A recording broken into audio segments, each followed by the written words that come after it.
All right then, Neil. First half week at Bolton done. How's it been so far? It's been hectic. It's a lot of work. A lot of work, obviously, working with the players.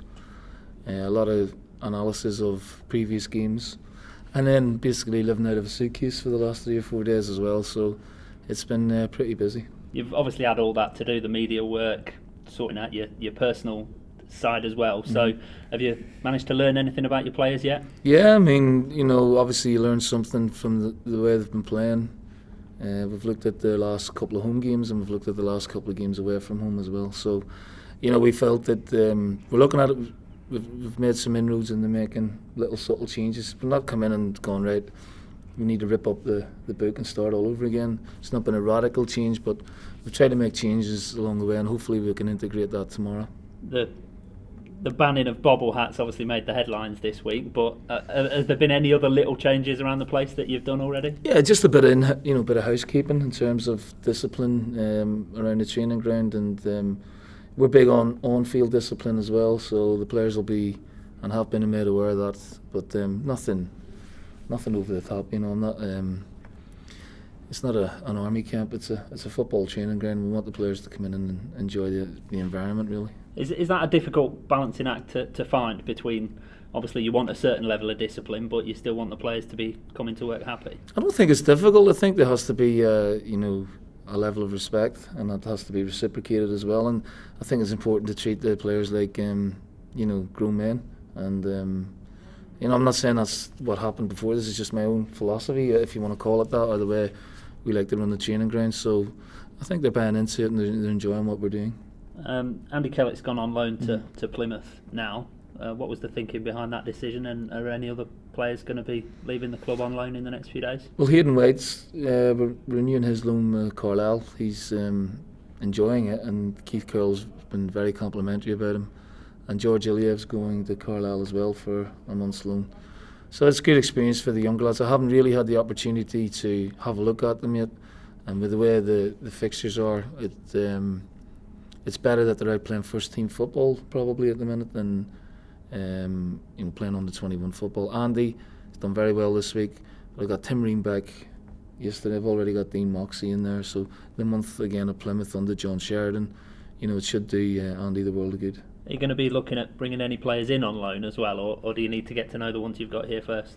A bit of both really, but if the player comes available that we like, and obviously I'd need to speak to Phil with us as well. If we can do it, then obviously we would do it, in terms of adding quality to the squad. So we're working away on the background and that, but at the minute it's been predominantly working with, we've got good players here, working with them this week, and we've seen subtle improvements as we've gone along the week. You mentioned Tim Ream. He's one of those that have been on international duty over the last few weeks. Is everyone back now? Have you had an opportunity to meet all the players that have been away and get them ready for this weekend? Well, I don't know about get ready. Chris Hurd came back yesterday, so we saw him. But he's got a bit of an Achilles problem, so he's doubtful for tomorrow. But we'll see how he is in the morning. Mido Kamara, he only arrived back really late last night. So I would imagine he's not in the squad. We're going to give him the weekend off, and he'll be back ready for the game Tuesday. And Tim and Lee they train today, so they'll be in the squad to travel. In terms of this weekend, you've spoke about trying to get the fans back on side since you've arrived here at Bolton. How can you and the team go about doing that? What can you do differently that will win the fans over? Win some football games. It's as simple as that. First of all, the short-term aim is to get out of the bottom three, and then win some games, and then try and do it in a style that pleases the Bolton fans. Now, that's not done overnight. There's no guarantee we'll go to Birmingham tomorrow and win, but what I will guarantee is that myself and the players will be doing everything we can to do that. There's obviously been a drop in confidence, and that comes with results. So we need to turn that around, and starting tomorrow, that's what we intend to do. I know it's difficult for you to talk about what happened before you were here, but have you seen the kind of reaction from the players you wanted to see this week in training? Yeah, it's been buoyant. They've trained well. We give them a really intense training day on Tuesday, give them the day off Wednesday, and they came back in fresh and have trained very, very well the last couple of days. So, some of them are going to be disappointed not to start maybe tomorrow, but I can't pick everybody.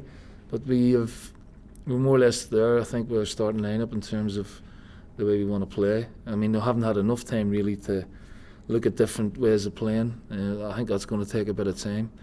And obviously with the international boys being away as well, we haven't really got any work into them yet. But we've been pretty pleased with the response we've had from the players.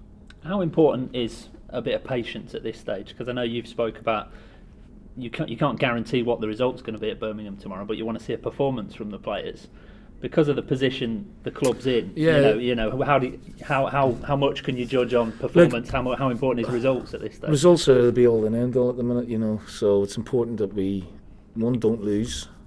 I think that's the most important thing. If we can win the game, brilliant.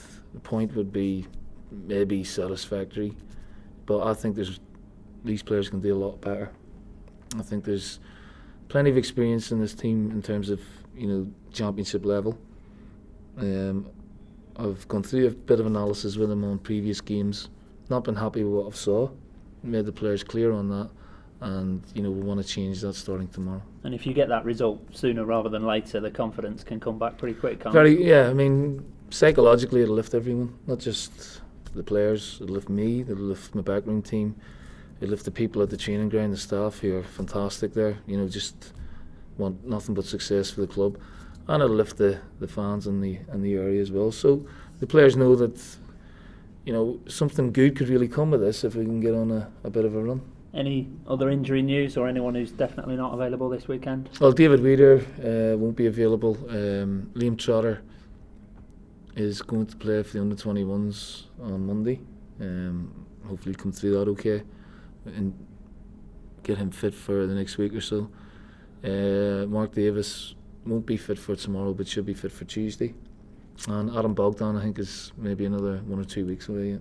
And your old assistant at Celtic, Andy Thompson's obviously involved down at Birmingham. Have you spoke to him at all?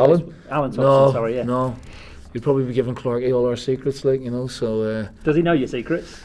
Who, Tomo? Well, I mean, he worked with me for 2 years, so...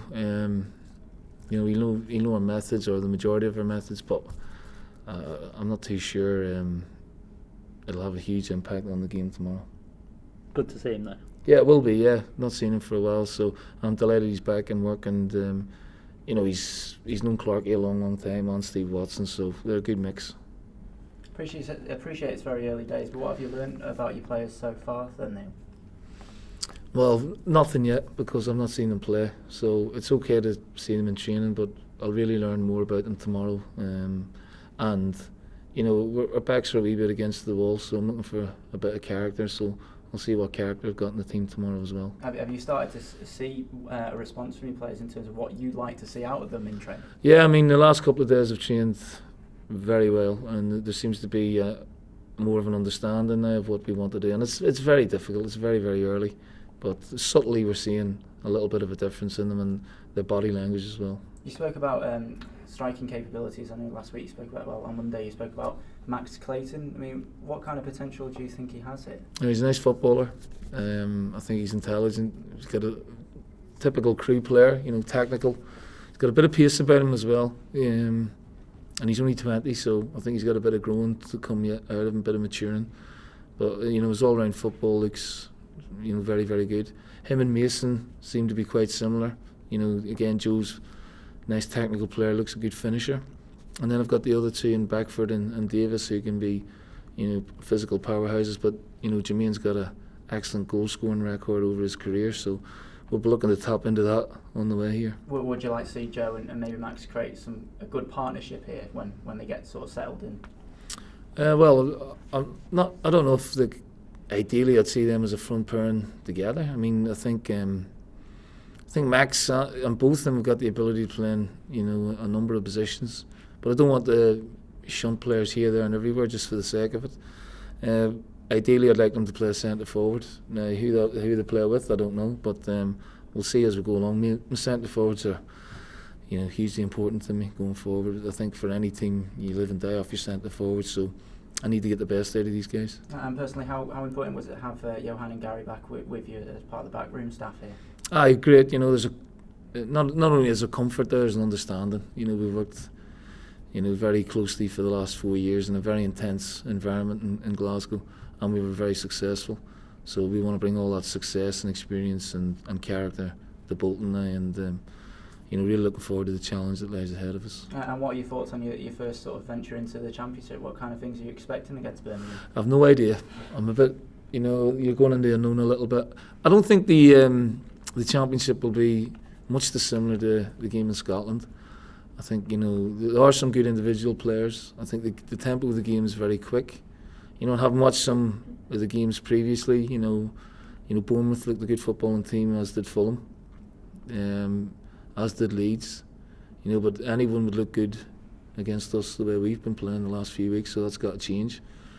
So we have to be harder to beat, and we have to be more aggressive in the way we approach a game, and that's what I'm looking for out of the team tomorrow.